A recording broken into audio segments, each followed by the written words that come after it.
welcome to episode 3, which is on part 2 of our filters, a continuation from last week where we showed you a sort of intro level look into filtering in ServiceNow and how that can be helpful. I'm joined by Kevin as always, and we apologize if you were tuned to the channel right at 1 o'clock. It's like 1:30 and we're starting now. Apologies for that. We had some technical issues. Good afternoon, Kevin. How are you doing today? I'm doing really good. Excellent. So currently we still do not have the Zoom set up, but we do have the live stream component set up with YouTube. Hopefully it's live streaming right now. That's the URL for that. As always, the email address of askservicenow@ucdavis.edu if you have questions in the event that you are seeing this live or even after the fact. What are we going to talk about today? We're going to do a recap of filters from last week. We're going to talk about bookmarks, the mass select functionality, customizing the list view, the blue box, which you may or may not have seen, as well as exporting a filter. Again, this week is all about working with filters, sort of a advanced level look or a second week in an effort to fit everything in. Next week's agenda, we are finally going to leave filters and we're going to move into incident management, which will also probably be a 2, possibly even a 3-part episode, because there's a lot to cover with that. And we will jump right into it. So we're back on my ITIL homepage and we're going to start with, let's go into assigned to me. Now we'll go open, let's do open unassigned. And in this case, you can see here that we'll go back to the top. Here is our filter. Show me everything that is currently active and it is assigned to no one. In this case, we have almost 1,800 tickets. From here, you could begin to do additional filters. And in this case, we're going to show us assignment group of the team that I'm on, IT Express in the form of IET Inbox. And we have about 22 tickets, which is awesome, by the way. And then we also talked about accessing saved filters, and that was done by clicking on the hamburger icon. And you may recall that we had done Kevin webinar last week, so we're also going to now switch to that, which is a continuation from last week. And Kevin, using last week's filter, is going to start us talking about bookmarks. Kevin. Alrighty, thank you, Jason. I appreciate that. So, bookmarking a filter is an important function of being able to use the filter you've created. Last week we touched on how to save it and how to add it to a home page. Now we're going to talk about putting it in your filter navigator on the left-hand side. So if you're a fan of drag and drop functionality, you're going to like this one. So I'm going to click on the star icon and it's going to take me to my favorites.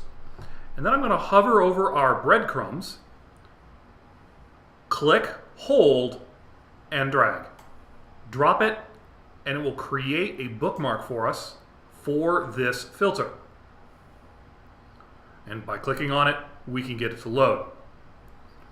Now, you'll notice that that saved the all. That's because it is a context-sensitive drag. So when I dragged that, I selected just the all option.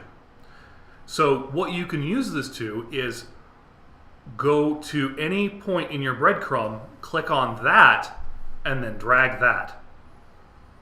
And then that creates the full breadcrumb. Another couple of ways that we can do this.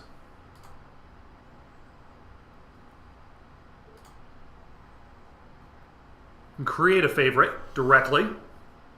I would like to do a hot pink shopping cart, which is kind of in the middle there. There you go. Yeah. That one's for you, Karen. And you'll notice that that particular bookmark saved the page that we were on. In this case, the assigned to me that we're using here. So we are going to, I'm going to refresh this, make sure that we're correct here. There's our 100.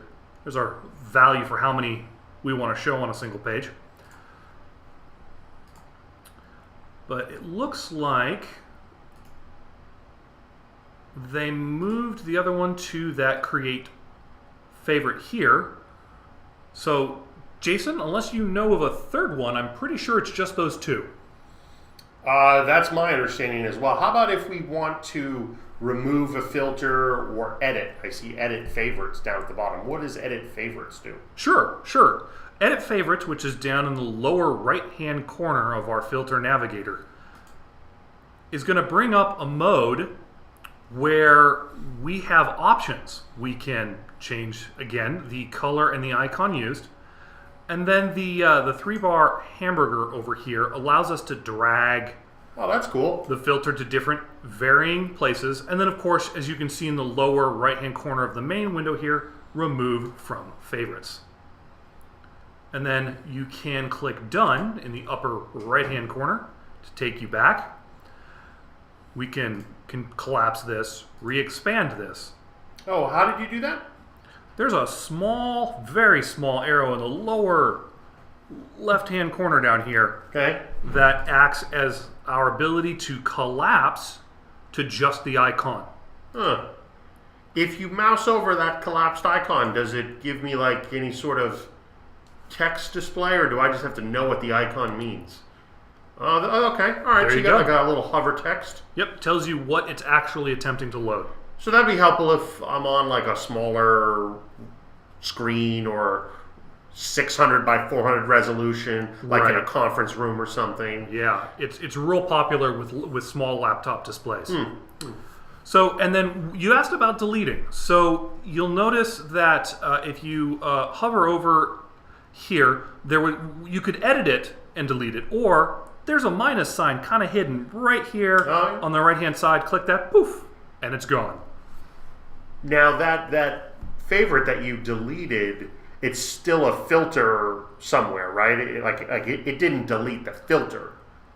Actually, it can. So if you haven't saved the filter itself, like let's say we come up with a custom breadcrumb, and then you drag that custom breadcrumb here. Sure. That's the only place, that bookmark is the only place that breadcrumb exists. So it's kind of a filter in limbo. It's not a permanent save. If you delete that bookmark, that kind of breadcrumb is gone. So if you need it to have that permanence, because you want to add it to your homepage, for example, you'll still need to expand the filter information and go through the save process. Gotcha. Okay. And so we've covered how to save a filter as a bookmark. I'm going to pass it back over to Jason. He's going to show us how to do mass selection of incidents in the filter view. All right. Thanks, Kevin. So this one is a little funky because it requires a combination of holding keys on your keyboard down and dragging. So I am on a Mac. I am using Chrome. It is very possible and highly likely that if you're on a different browser and operating system configuration, that the keys you're pressing will be slightly different. So my goal here is to talk you through it with the understanding that you might need to do a little playing with it on your particular computer. So what we're going to do here is, first off, we're going to do what I like to call a live edit. And if I double click this first ticket where I see assigned to me, I can change this to a different person. And this is particularly helpful, and I've picked a terrible ticket because Kevin is not in that group anymore. So let's pick this one instead. And you can see here that I can very quickly and easily change this to Kevin without even going into the ticket. If you've used incident management before, you already know that this can save some time. I also kind of indirectly tip my hand to the next remark that I can't assign it to someone else that isn't in the group. So in the case of the first ticket, the IT Express group, Kevin is not in that group, and that's why he didn't appear, but he is in IET Inbox. The next thing we're going to do is using the Command key on the Mac is you can see here that I'm holding that down right now and clicking each one of these. And now I'm going to be able to update 7 rows with a particular person. This is particularly helpful if you do something like a queue manager role where you want to dole out a bunch of tickets to a particular person. Someone's on vacation, someone's left your unit. You want to rapidly assign that new individual all of those tickets. Going into each ticket, hitting save and update would just be very time consuming. So that's one option. The other option is using the shift key, and I'm going to click on this first one.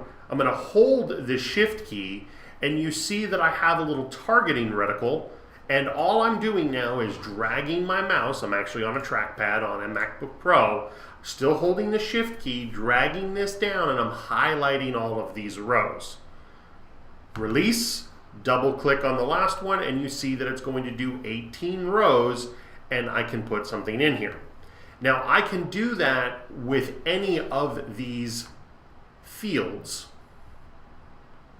Occasionally, sometimes you'll get something that says, due to a security policy, this field cannot be updated.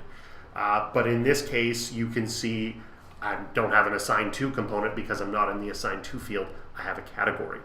So that's mass update or mass select, whatever, via the live edit. Very handy to do a lot of things really fast, especially if you're looking to assign a group of tickets somewhere else. There is one portion to it that I've noticed that we kind of have to be careful of. If you manage to mass select a particular column, that not all of the selections can be given the value that you will put in, you may get varying results depending on how ServiceNow will show you. And I'll have Jason show us an example here. So about the middle of the screen there, we have an IT Express and an IT Inbox ticket. Now, if you try to assign both of those to me, well, I'm not in the IT Express group. Let's see what happens.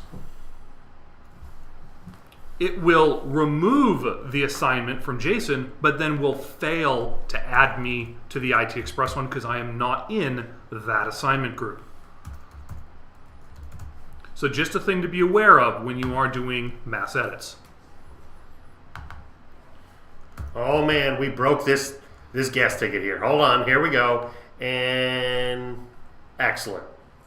All right, I'm going to write that ticket down for later and I'll figure that out. It's always fun when you get caught kind of with your ITIL pants down here, I think is the technical term.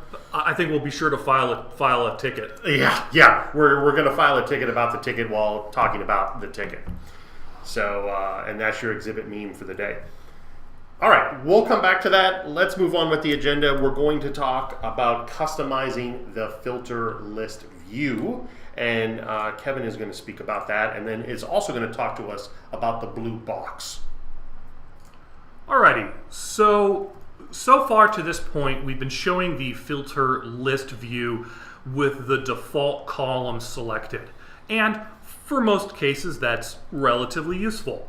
But for full disclosure, we're going to talk about how to change that. Now, in the upper left-hand corner of the filter, just below the actual filter controls, there's a gear wheel.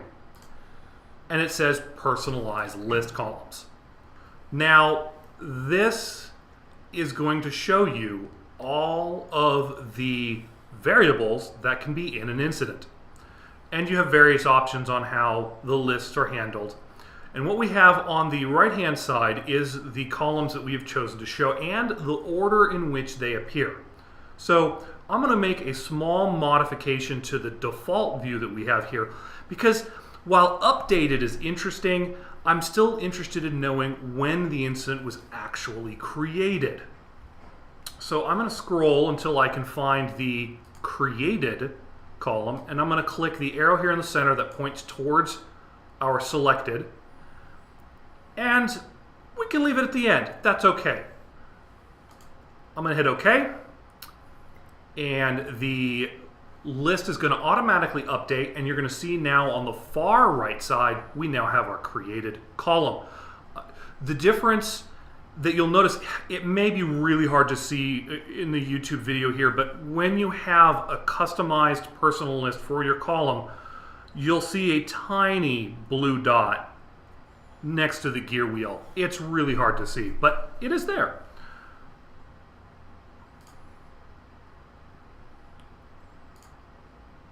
And we can also easily reset to defaults if you kind of get yourself in too deep with swapping things around. Kevin, what if I wanted the updated to be right after short description? Can I do something like that? Is it possible to move that over? Sure, absolutely. It's just an order change. And there's the arrow keys on this side that point up and down. They're going to change our order.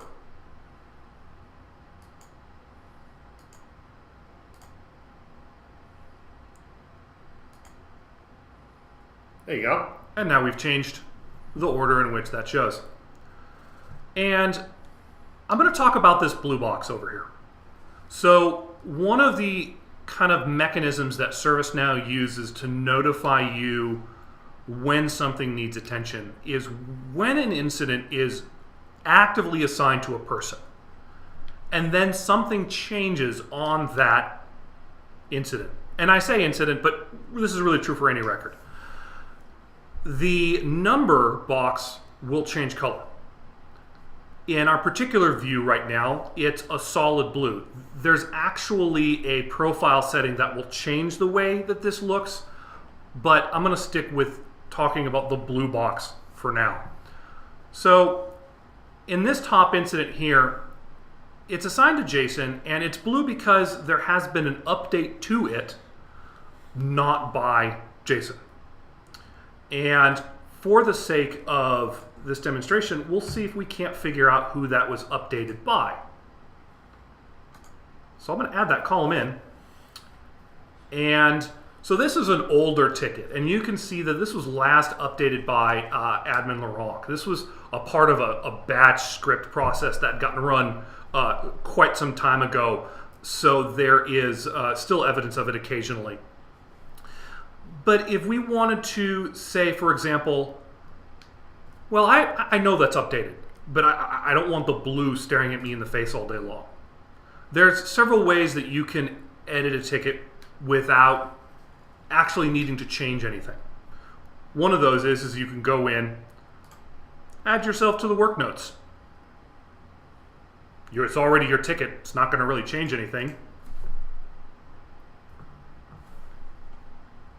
And then now you can see here, because we have it sorted by updated by, that now it disappeared. That now moves to the bottom, but we'll leave it down there. The other option would be here that you can also change how this is sorted. So, for example, if we change the sort field on priority, go ahead and show us what that looks like. So you can see here now that it's doing my most urgent to my least urgent tickets, and then my least urgent to my most urgent. Some people like to work low to high, some people like to work high to low. The other thing you can see here is just sort of a fact check. That blue box, all the ones where Jay Fearing, which is me, that's the profile we're logged into, is updated by, none of them have blue. The ones that aren't me have blue. So that's where that also appears.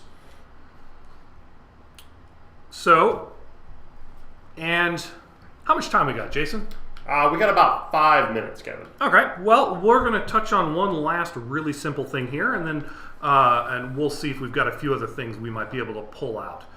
We've got exporting. Now, there's a lot of data in ServiceNow. Some of it not so easily manageable within ServiceNow.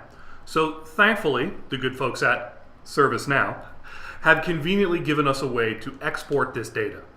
So thankfully, it doesn't matter which column I choose. I'm going to select the 3-bar hamburger here, and then I'm going to go to the export option. And I'm going to export this list to a CSV. It says export completed, and it's ready for download. Now, if you cancel this, that export doesn't exist anywhere. It's only going to be of any value to you if you download.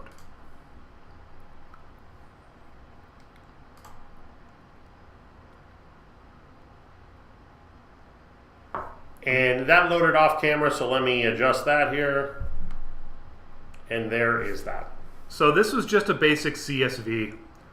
And as you can see, you can now then sort, delete, exclude. You can do a lot of things out of ServiceNow with this data that you might not be able to do quite so easily. One of the key things to note as well is that be careful when you export, or more importantly, be careful what you export. Just because your homepage is set to show 25 incidents, if you export a filter that has a total of 20,000 incidents, it will do its darndest to try and export 20,000 incidents worth of data. That can take a really long time to load in Excel.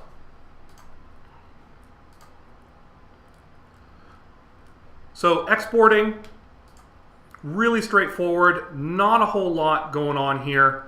PDF, that doesn't really do a whole lot for us unless you have a PDF editor or you're trying to show information that is static and doesn't need to change. But either way, we've covered what we've got. Jason, do we have anything else we can touch on? I think we're good on filters. The important thing to remember with filters is it's a building block point of knowledge that allows you to do a lot of other things in ServiceNow. So if you ever don't understand filters or are stuck on filters, or you just want to know how to pull up data, please do not hesitate to ask. You can send it to IET. Listen to me. You can send it to us at the help desk. You can reach out via that email address. You can ask on the Slack channel. Please do not hesitate to ask, because ultimately a lot of the functionality of ServiceNow sits behind that. And if you don't have a good grasp of it, it's going to be a very frustrating tool just using the preset filters from the application navigator. You're going to be missing out on a lot of potential data. And if some of you are staring at the filter list right now wondering what the eye icon here is, it's a very interesting icon, but I feel it better suited to cover that tool in depth when we're actually working within an incident, because it tends to come in handy there quite a lot. All right, I think that's it for this week. Awesome. Kevin, thanks for your time. As always. Thanks for watching, for those of you that do watch this episode, and we will be back next Wednesday. Thanks again.